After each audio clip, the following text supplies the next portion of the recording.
তুমি আমারে মাফ করে দাও, আমি পাপী, আমি অপরাধী, আমারে তুমি মাফ করে দাও, কবরে কান্দায়ও না।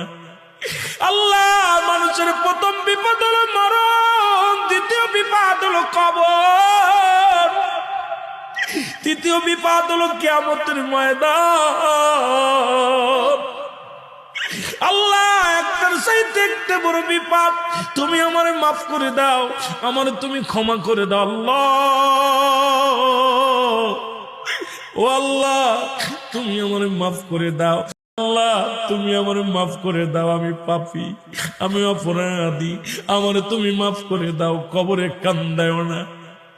আল্লাহ, মানুষের প্রথম বিপদ হলো মরণ, দ্বিতীয় বিপদ হলো কবর, তৃতীয় বিপদ হলো কিয়ামতের ময়দান। আল্লাহ, একটার